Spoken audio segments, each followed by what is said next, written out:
Magandang hapon po. Ang ating pag-usapan sa ngayon ay yung may kinalaman po sa oral arguments na nangyayari ngayon sa Supreme Court of the Philippines. Ang oral arguments po roon ay patungkol po sa unprogrammed appropriations.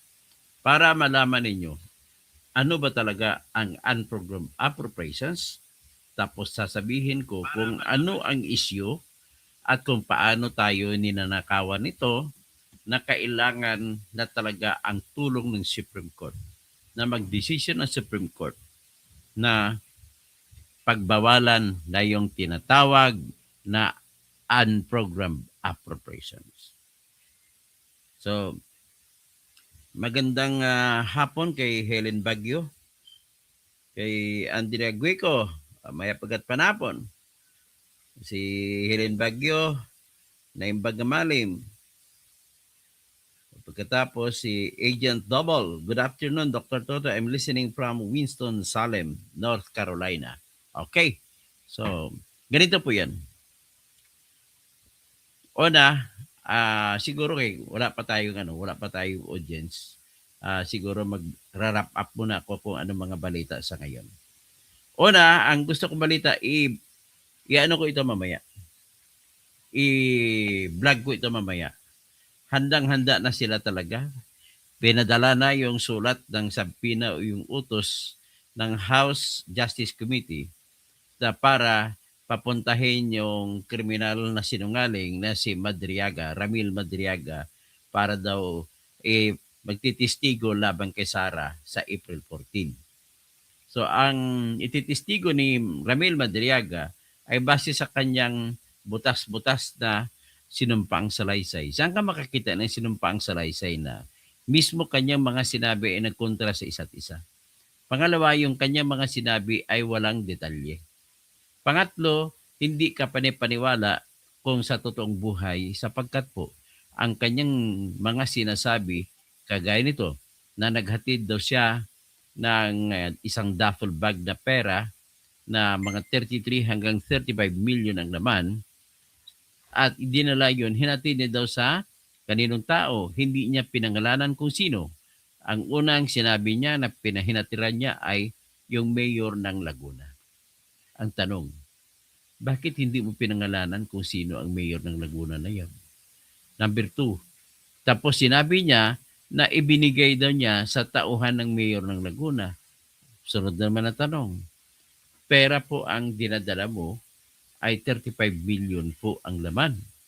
So sinong tao po ba ang magtitiwala ng 35 million sa tauhan ng mayor na tinutukoy mo na siya ang inutos sa'yo na padalhan ng pera? Pangatlo, inutos lang sa iyo ang pagpadala ng pera. Bakit hindi ka naniniguro na hindi mawala at hindi mapunta sa hindi tama ang patunguhan ng pera? Number 4, hindi mo pinaliwanag bakit binigyan ka ng ganung katinding tiwala. Mismo kapatid sa kapatid. Walang nagtitiwala ang kapatid sa isa pang kapatid na magpapahatid lamang ng pera kahit 100,000 lang. Hindi na, marami po magkakapatid nagkakaawayan sa pera lang. Kahit 10,000 lang. Tapos ito naman ipapakita mo na sobrang tiwala sa iyo. Unang-una po, dagdag na hindi maniniwala, unang-una po, Vice Presidente si Sara. Alam ni Sara na siya'y madadali. Papayag ba siya na magpapadala ng pera sa taong hindi niya lubos kilala? Hindi mo naman binanggit kung paano mo siya lubos na paano nakuha ang tiwala ni Sara Duterte. Bakit siya ibibigay? Di dapat kay Bungo na lang niya ibibigay. Dapat kay Bato na lang niya pinadala. Di ba? Kahit nga si Colonel Raymond Dante La Chica na tauhan ni Sara Duterte sa Vice President Security Group at si Lieutenant Colonel Dennis Nolasco ay bakit hindi sila ang dapat naghatid ng pera? Ang perang ito, tinutukoy mo na ayon lang sa iyong tingin ay nanggaling sa tinatawag na confidential fund. So, yan po iilan sa mga butas na mga binabanggit sa affidavit ni Ramil Madriaga. Of course, pwede natin titignan para magkahiya-hiya ka kung paano mo ipaliwanag. Kung gustuhin mo talaga, that is despite the fact na illegal po yung ginawa ng House Justice Committee na magpapatawag ng mga testigo. Okay lang sana siguro kung hindi kayo mag-hearing-hearing o kung ano man, dapat sana kung magpatawag kayo ng testigo, ladies and gentlemen, dapat sana magsimula muna kayo sa tingnan nyo muna yung affidavit. Kung walang butas-butas, okay. Kung may mga detalye, okay. Ang pinaka-problema ko rito ay walang butas-butas. Nagkukontra-kontra. Pangalawang kinwento na hindi ka paniwala sa buhay ng tao ay yung uutusan ka na maghatid ng pera. Papunta doon kay Attorney Raymond Monsayak, nakaklase ni Sara Duterte sa College of Law sa San Sebastian. Na pagkatapos, kinwento mo na doon ka lang sa pintuan, nagsinyas lang sa'yo si Attorney Monsayak. Hindi mo sinabi kung kilala ka ni Attorney Monsayak. Nagsinyas si Attorney Monsayak, dalhin mo sa taas yung pera. 33 hanggang 35 million ang laman ng duffel bag. Ganun lang ba kasimple yun? It's another impossibility. So, nagtataka lang ako dito, bakit i-entertain ng House of Representatives yung ganong klaseng butas-butas na affidavit? Maari siguro, binigyan muna nila ng pagkakataon si Ramil Madriaga o ulitin mo yung affidavit mo. Detalyahin mo, ibigay mo mga detalye para namin malaman kung magsasayang lang kami ng oras sa iyo o hindi. Dapat ganun ang pinaka-fair na gagawin ng Justice Committee. So ngayon, anong klase pagtatanong? Expert ba yung mga congressmen? Naging politiko yan, hindi naging unang beses, naging trabaho ng abogado. Kahit yung mga abogado niya, mga congressmen, hindi po sila abogado. Ang trabaho, sanay sila mangungurakot. So sino bang kurakot ang magaling magtanong sa testigo? Wala. Sunod, sabihin ni Ramil Madriaga, naghatid daw siya ng isang 80 million na pera sa kotse, sa biyos na kasasakyan. Ipinarada doon sa loob ng Office of the Ombudsman. Paano mangyari yan? Hindi ba istrikto ang Office of the Ombudsman? Ano yung pinakita niya ID na authority na pwede siyang pumasok sa compound ng Office of the Ombudsman? Sobrang istrikto yan. At tapos, ipinarada mo lang kung saan mo gusto maparada. Tapos, iiwan mo yung susi sa gulong, sa kaliwang gulong. Parang gusto mong palabasin, yan ang pamamaraan ng mga sindikato. Pagkatapos, sasabihin mo, paano ka pinaniwalaan unang na ikaw maghahatid? Dami namang tao na pwedeng utusan. Kaya butas-butas, dapat inayos mo na yung affidavit mo bago tatanggapin yan. So, ibig sabihin, bakit tinanggap ng mga membro ng House Committee on Justice? Isa lang ibig sabihin, gusto lang nila talagang yariin si Sara na hindi parehas ang laban. Next, inutusan daw siya na mag-deliver ng pera galing doon sa confidential fund doon sa bahay ng pamilya Santiago. Hindi mo malamang binabanggit kung sino sa mga Santiago ang pagdadalhan mo ng pera doon sa Jordan Plains Subdivision sa may Caloocan o Quezon City. Hindi mo binabanggit. Ibig sabihin, another issue naman yan. Alam mo, yung mga bagay na yan, pag ikaw ay inutusan at kung totoo po yan, Mr. Ramil Madriaga, yan mga bagay na kahit alisin mo sa akin ang lahat ng mga cellphone ko, kabisado ko ang mga pangalan ng aking pagbibigyan ng pera. At may paliwanag ko kung bakit ako ang pinagkatiwalaan na mag-deliver ng pera. Pagkatapos niyan, sino pang dineliveran niya? Nag-deliver siya ko na sa mayor ng Laguna. Nag-deliver kay, yung pangalawa kay Atty. Monsayak. Nag-deliver ng pangatlo sa pamilya Santiago. May deliver pa siya pang-apat kay Atty. Monsayak. Oh. Wala lahat po pangalan ko sino. Nagtataka na lang ako sa Kongreso kung bakit ganun sila Ganun ka, ginagagalaitin, nagigigil pa. Okay? Okay, tama na po muna yan. Mamaya natin pag-usapan ba. Kaya balik tayo sa appropriations and program appropriations na pinag-uusapan. So ladies and gentlemen, ang basahin ko na lang message lang. Ang unprogrammed appropriations po ay isang pundo na ginawa ng ating House of Representatives at saka Senado na kasi kada taon obligado sa ating Constitution na magsasagawa sila ng programa ng pundo para sa susunod na taon na pagbabasihan kung paano gagastahin, saan gagastahin, para mabibigyan ng sweldo yung mga mamamayan ng pamahalaan, para mabigyan ng sweldo ang mga justices, mga fiscals, mga judges, lahat-lahat, mga sundalo natin mabayaran. Hindi po sila mababayaran kung walang tinatawag na appropriations. Walang tawag dyan appropriations. Kung tawagin natin sa layman's language, ang tawag dyan, budget. Budget. Pampamilya, mag-asawa, magkano pera natin? Magkano ang gagastusin natin sa sunod na taon? Sabi ng asawa. Ang sweldo ko mahal ay ano lang 100,000. So ang ating kuryente kada buwan tumatakbo sa 20,000. Ang ating gastusin sa tubig tumatakbo 1,000 kalahati. So 1,500. Ang ating pagkain sa bigas ay every week bumibili tayo isang 25 kilos. So that is 1.5. So times 4, that is 6,000. So 1.5 times 2, for every 6,000. So ngayon, may mga ulam pa tayo. Every day na mamalingkit tayo, 1,000. So times 30 days, dapat 30,000. So diyan po ang pagkagaya rin pag-budget sa bahay, ang pagbabudget sa ating bansa.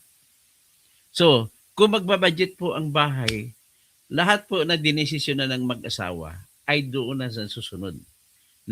Hanggang sintabo niyan, araw-araw binibigyan ni Mrs. si Mr. ng pamasahe, pangkain, habang pumupunta sa trabaho, pabalik. Eksakto na lang yan. So, ginagawa yan araw-araw. So, kung minsan nakakatipid, makisakay sa mga kasama, o laking savings na, pambili na ng load. Tuwang-tuwa naman si Mr. niyan. Ganun po ang budgeting.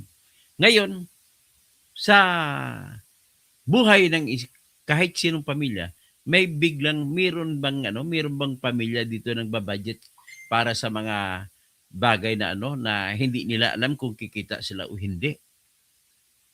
Meron ba sa inyong pamilya diyan? Halimbawa ganito, Madam, kung pagbanalo tayo sa loto, bili tayo ng kotse. So nakalagay unappropriated fund, unappropriated unprogrammed appropriations. Wala po. Ibig sabihin, ang unprogrammed appropriations ay budget para sa pamahalaan na hindi pa alam na pamahalaan kung may darating na pera o wala. Kaya nga nilagay sa unprogrammed, first and foremost, ay walang pundo na pangtustos. Ngayon, ang batas sa konstitusyon natin nag-uutos sa Section 25, Article 6, nagsasabi na walang batas na maipapasa na gagawin siyang budget law kung lalampas ito sa halaga o amount na sinabi ng Pangulo kung hanggang saan ang kaya na kikitain ng bansa sa susunod na taon.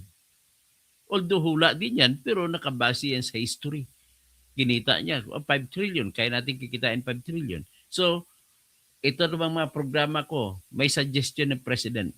Ipapasa ngayon sa House of Representatives.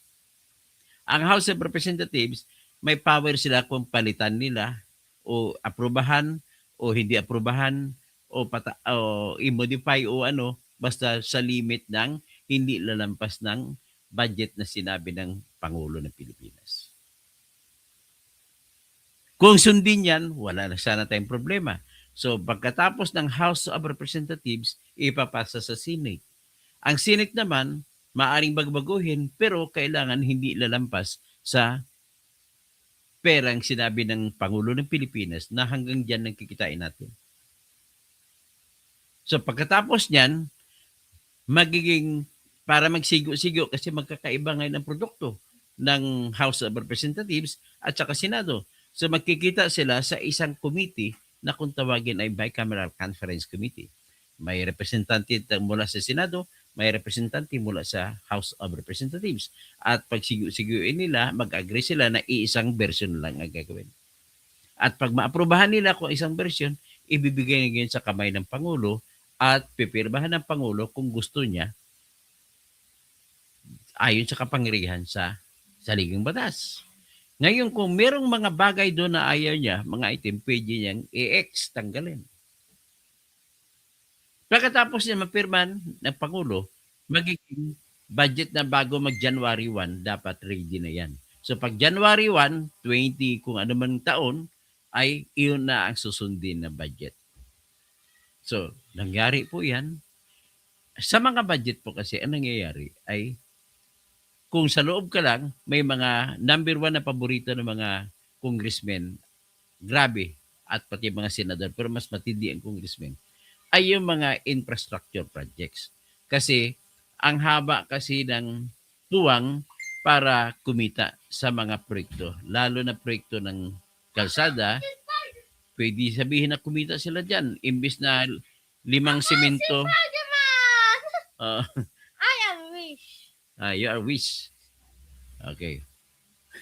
May kapo ko. Spider-Man. So, ngayon, ang haba ng puwang. Simento, kalsada. Sabihin natin kalsada lang. At 50 kilometers na kalsada. So, sa compute, bago naging kalsada yan, nagdisenyo po muna ang Department of Public Works and Highways ng mga engineers. Nagdisenyo. At pagtapos disenyo, pinag-aralan pa nila at nakipag-usap sila sa National Economic Development Board at nakipag-usap sa Bureau of Internal Revenue para malaman kung magkano kinikita. At mag-usap din sa Bureau of Customs para malaman kung magkano ang mga kinikita. Kaya para mas maayos, ang lahat ng proyekto na gusto gagawin ng DPWH ay pinapasa doon sa Department of Budget and Management na siya naman ngayon mangangalap ng mga detalye patungkol sa kita kung aprobahan niya yung pundo. So usually, 50 kilometers, babudgetan. Oy, 5 million per kilometer. So 5 times 5, that is 250 million ang gastos. Ngayon, kung gano'n, 250 million, ibig sabihin nakikita mo, ang totoong budget ay may mga plano, may computation ng kung saan kukuha ng pundo, at may computation kung anong mga benepisyo makukuha. Ilang bahay bang dadaanan yan, ilang mga bayan ng dadaanan, anong mga benepisyo, ano bang klase mga produkto dadaan dyan, yan ang mga pinagplano. Ibig sabihin, lahat po ng proyekto, dapat lahat ng pundo na item sa ating budget ay dapat pinag-aralan. Kapag pinag-aralan, ang resulta dyan maayos. So ngayon, ang problema lang, pumasok naman sa kukutin nito mga congressmen natin. Kikita tayo yan. Kikita tayo yan. So, nangyari, para kumita, anong gagawin? Ang budget na 5 milyon kada kilometro ay imbis na, budget halimbawa, imbis na sabihin natin isa 2,000 na, okay, 5,000 na sabihin natin 5,000 na bag na simento ang gagamitin para matibay. Dapat mayroong bakal sa ilalim para matibay. Anong gagawin nila? Yung 5,000, gagawin nila 1,000 na lang. Tapos yung budget, pundo para sa 4,000 na kinuha nila, ay yun ang paghati-hatian nila. Si Congressman, number 1 dyan. Si District Engineer, kumukuha dyan. Si Regional Engineer ng DPWH, kumukuha. May papunta pa dun sa Secretary. So, ganun po yan. Lahat ng politiko, makikisawsa din ng mayor, gobernador, siyempre hindi papayag. Pero pinakamalaking kupit dyan ay si Congressman. Diba? Congressman Hernandez? Ganun sistema nyo?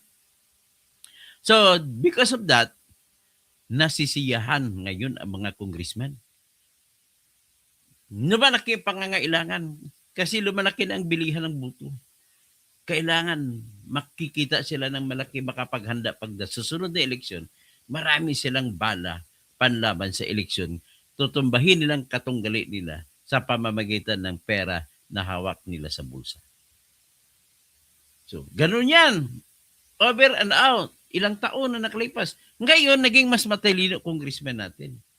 Nakapag-isip ng tinatawag na hindi na lang program funds, program appropriations. Dati, hanggang appropriation lang, kung anong pondo lang nakalagay, doon na lang sila lalaro sa nanakawin nila. Ngayon, lumalaki ang pangangailangan. Nakapag-isip sila, unprogrammed appropriations. O ngayon, sasabihin, bawal yan kasi sa Constitution, Section 25, Article 6, nag-uutos na bawal magpundo, gumawa ng pundo na sobra pa sa pera na inilaan ng Pangulo. Sabi ng ibang matatalino, walang problema yan. Walang problema yan. Anong gagawin natin?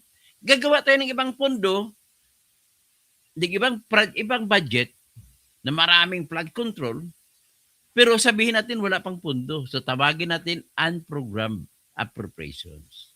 So unprogrammed flood control projects. Wala pang pondo. Paano ngayon yan? Magtatanong ibang kasama, relax ka lang. Kami na bahala, sabihin ng mga grupo naman ng presidente. So, ngayon, natuloy ngayon.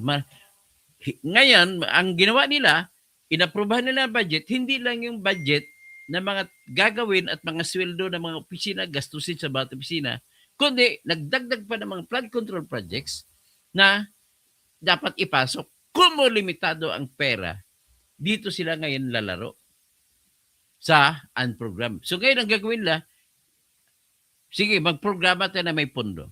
Tapos, gagawa din tayo ng mga proyekto na unprogram.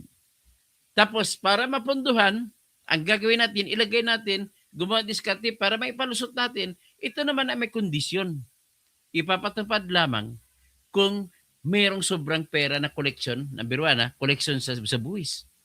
Number 2, kung may sobrang kita sa mga hindi sa buwis, kundi sa mga dividendo galing sa SSS, GSIS, Pag-ibig, ano pa bang ibang mga insurance commission, sa Central Bank, sa Land Bank, sa Development Bank of the Philippines. So kung may sobra dyan, stock dividends, ibabayad siya, doon natin kukunin ng pundo. Next, saan pa iba pa? Doon tayo sobra na kinikita sa PAGCOR, kukunin din natin. Sa kikitain sa mga kung ano mga sukal, pasok din. So sabi niya, hindi pa rin sapat. Ano nangyari? Ay, hindi. Ang gagawin natin, kung may savings naman ngayon, ang mga government corporations kagaya ng PhilHealth, kukunin natin ang savings. Ganon din ang PDIC, Philippine Deposit Insurance Commission. Kaya ang nangyari, pinunduhan nila, lakihan nila, kasi mayroon naman daw sila pagkukunan ng pondo. Pero nilagay nila kondisyon, yung 3 kondisyon, at may pang-4 pa na kondisyon.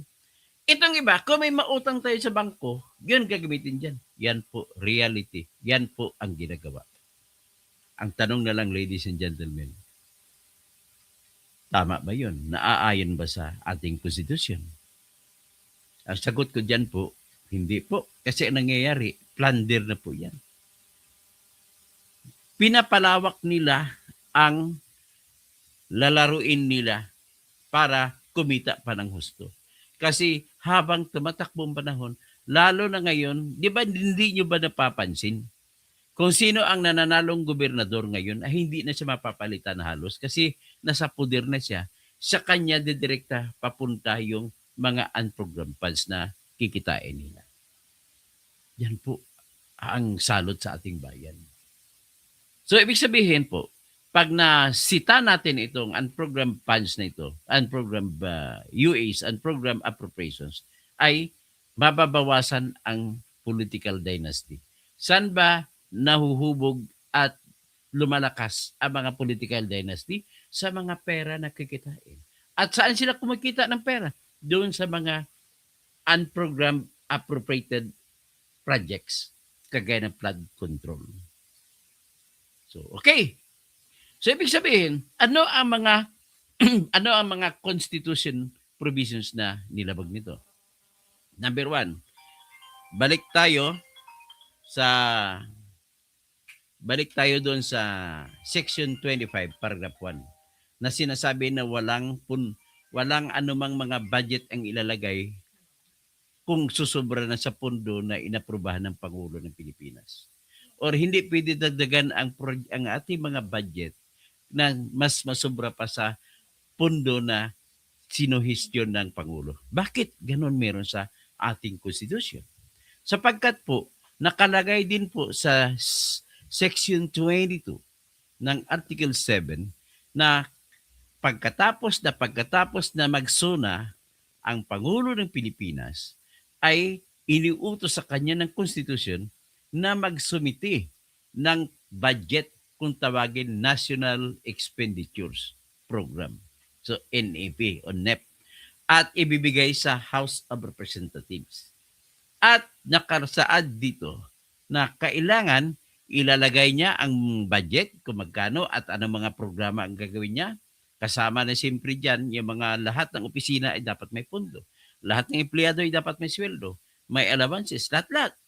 At lahat kung ano man ang, kung may gera man, may confidential funds, contingency funds, o yan, lahat yan ilalagay. Pero sa condition nito, dapat ay may ilalagay na kung saan ang source ng funds. At ilagay din kung ano ang pagkukunan ng mga existing na mga buwis o revenues kung tawagin. So, yan po ang nakalagay. So, ngayon, just to illustrate to you, para sabihin nyo hindi ako nagpe-fake news, ipakita ko ngayon ang provision ng batas. Ito po ang proviso ng batas. So, yan. Kita nyo, Section 22, yung may asul na highlight. May highlight. Yan po yung proviso ng batas. Kung basahin mo, the President shall submit to the Congress within the 30 days after the opening of every regular session. Itong opening, ito magsusuna siya. As the basis of the General Appropriations Bill. A budget of expenditures, and importantly, sources of funds. So, ibig sabihin, kung walang source ng funds, wala ring source ng funds ang unappropriated, ang unprogrammed appropriations. Di ba? Logic lang. Kaya kung tinawag mo unprogrammed appropriations, wala kang source. At kung walang source, labag sa Constitution kung ilalagay mo pa. Yan ang unang batas na nilabag nitong unprogrammed appropriations. At remember, ulitin ko, itong unprogrammed appropriations, ito po yung naging palabigasan o gatasan ng mga politiko natin, lalo na yung mga congressmen, lalo na si Dinand Hernandez. Ha? Nung ikaw, si Peter Miguel, noon, ganun din, di ba? Nung siyang congressman sa South Cotabato. Pero lahat without talking to them, imaginein mo na lahat ng congressman, party list man o hindi. Ganun po kung magnakaw. Akala mo mga santo kung magsalita. Jervil Lucarit Luistro? Walang rights kung wala ni speaker. Walang akap kung wala ni speaker. Walang katay kung wala ni speaker. Grabe ka, Jervil Lucarit Luistro. Pag nanakaw, ang nakakahiya sa inyo na mga kasapi ng House Justice Committee, lahat kayo ay gusto nyong tanggalin si Sara sa akusasyon na nagnanakaw si Sara. Kayo nang umaakusa, mas matindi kung magnakaw. Paano ngayon? Anong sitwasyon? What moral authority do you have to insist on that? Ganun lang po, simple ang tanong.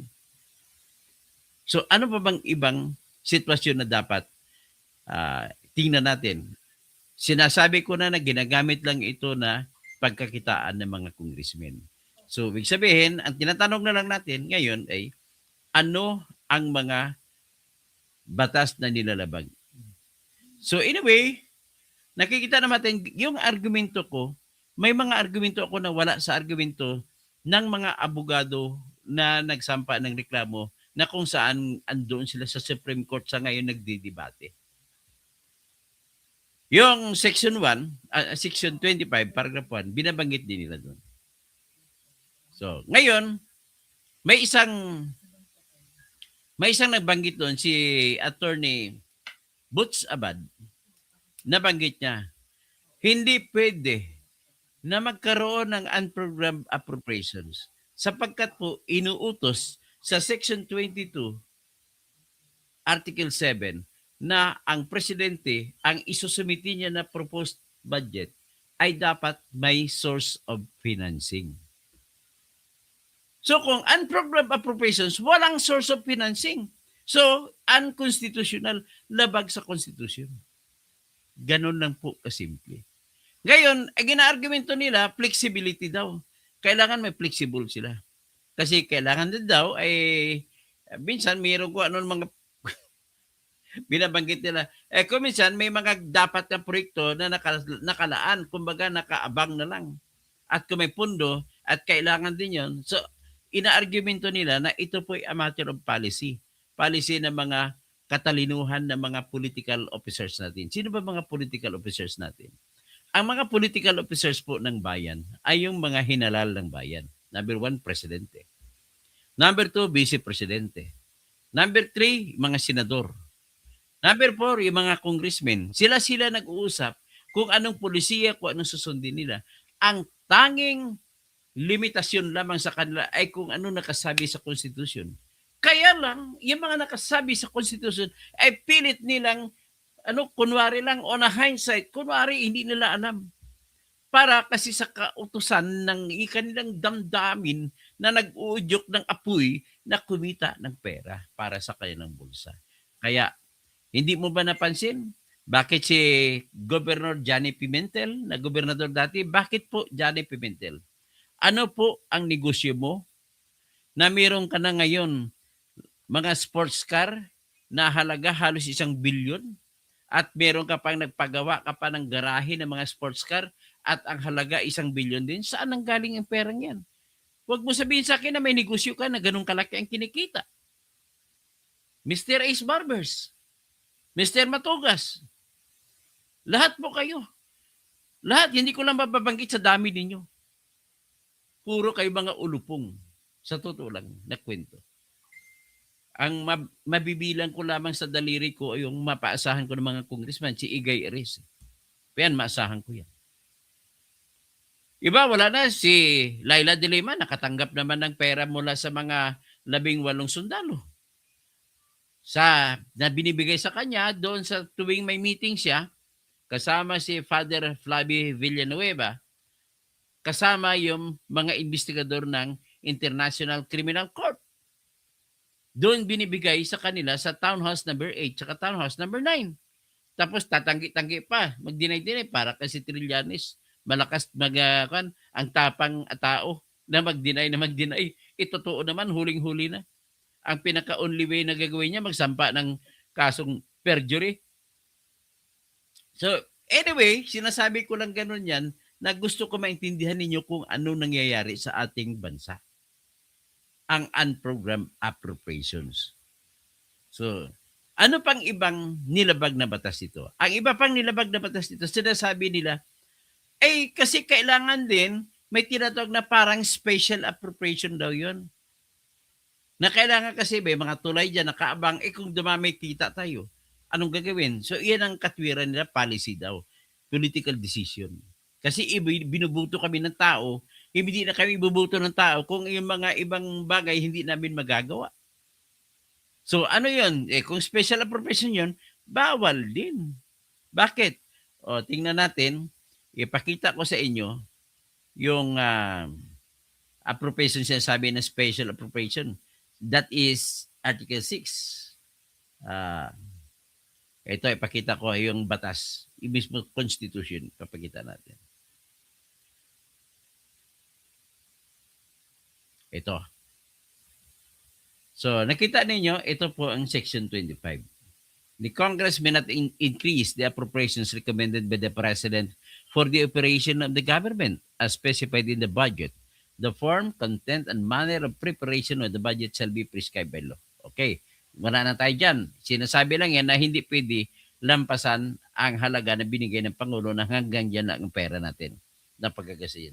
Sinabi dito sa Section 4, paragraph 4 ng Section 284 at 25. Sabi niya, a special appropriations bill. So, ibig sabihin, kung mag-unprogram funds ka, ibig sabihin, tantamount to gumagawa ka ng bagong budget. At pwede mong tawagin na special appropriations bill. Yan. Kung special man, ang inutos ng Constitution shall specify the purpose Sasabihin para saan ito? Next, at kailangan suportado ng pundo. Saan kukuha ng pundo? Kaya kung nag-uutos po ang ating konstitusyon na lahat ng batas patungkol sa budget na gagawin ay kailangan may pundo, ibig sabihin po, bawal magsagawa ng batas na mga proyekto na walang pundo. Ayun ang tawag ko pinakamagandang definitions, translation sa Tagalog ng unappropriated, unprogrammed appropriations. Walang mga proyekto na walang pundo. So, bawal na bawal po. So, at least, confident ako na nakikinig kayo sa akin, naintindihan na ninyo. So, mag-ulitan ko, i-follow up ko sa inyo kung anong nangyayari sa debate sa loob ng Supreme Court. Okay? Magtatawag na lang ako. Agent Double, good afternoon, Dr. Toto. I'm listening from Winston-Salem, North Carolina. Tapos si Andrea Guico, natawag ko na, Helen Baguio. Tapos si Edgar Nacion. So si Teofilo Ramirez Jr. Shout out, sir, from Imar, Jeddah, Saudi Arabia. Wow, mga kapwa natin Pilipino dyan sa Saudi Arabia. Mag-ingat kayo. Pero sa tingin ko, malayo naman ang gera sa inyo eh. So, Lorna Agustin, Akabanban. Hi, Toto. Watching from Cabuyao City. I'm from Mindanao. Oh, maayong hapon kay Lorna Agustina, Kabanban. Tapos, Ronron Ruda. Sir, may proposal si Agent Morales at Clarita Carlos na wala raw si Ading. Ganun ba? Yan mo muna, importante muna, budget muna tayo. So, ang aking anak, si Maria Alexandra Tugas. Magandang hapon, Dr. Toto. Okay, Virgie Piquero, proud ang Tongres kay polluted sources si Madriaga. Tapos, Bernard Magtibay, ano po ang mangyayari kapag naging unconstitutional? Ang mangyayari po, maraming pwede mangyari. Ipasauli sa kanila yung mga pundo na ginasta doon sa mga unprogrammed appropriations. Alexandra Tugas, sana all na-deliver ng maleta. So, Dennis Kausing, Sanis Alan, Kape na Boss Toto, Elvera Simana. God bless you more, Dr. Kausing. Na-educate mo ang mga Pilipino. Salamat po. Rico Dalangin Ricoleto, maayong hapon, sir. Dr. Toto Kausing, kaya natin to. Yes, plunder na yan. Milenes G, maayong Palis, Engineer Tirador, Happy Easter. So, Ivan Serbo, maayong hapon, Toto. I'm from Tacorong City. Yes, I thought you have already seen each other. Maria Alexandria Togas, good afternoon po from Pasig City. Alberto, gumagawa talaga ng paraan ng mga kabatang politiko. Pera lang ang makakwarta. Ampit, tapos si soothing and meditation. Kaya dapat sa paggawa ng budget ay kailangan ilagay palagi nila sa kung gaano karaming maleta ang ihanda. Diyan po napupunta yung mga pera. Diyan ang galing pera sa maleta. Tapos kaya dapat sa paggawa ng budget, nabasa ko na po. Sa jobs, dapat makulong sila. Sana kasi ang easy mabilis umaksyon. Henry Amboy, have a good day. Dr. Toto Kausing, watching from Cagliari, Italy. Buongorno. Sam Russell, na-late ko sa live ni mo, attorney. Maayong palis. Okay. Maupay nga kulop sa mga waray-waray. Joffrey, hi Katoto, ano ang kaparusahan kapag nilabag ang Constitution? Ito po, depende sa kung ano. Pwede pa natin sila kasuhan ng plunder at the same time kasuhan natin sila ng tinatawag na misconduct. O di si Bongbong Marcos, yan ang isa sa kaso na binasura lamang. Yan yung tinatawag na impeachment. Eduardo Besas, Attorney Toto, shout out watching from UK. Ingat po kayo dyan. Sana matapos na ang pagnanakaw sa government. So, Capricorn, December. Yung Ghost Project ni Sandra Marcos. Sandra ba? Kasi sa Maharlika Highway, Sok Sardin. Oh, nakita, pinalabas ko na. May budget sa 200 plus million mula sa Marbel, sa Coronadal hanggang Jensan. Matagal na hindi naman nasisira yung kalsada doon. I'm proud to say that our highway from Coronadal to General Santos City ay grade 1 pa lang ako. That was in 1972. Ginawa na yan. Hanggang ngayon po ay hindi pa nasira. Yan ang matindi. Gawa po yun ng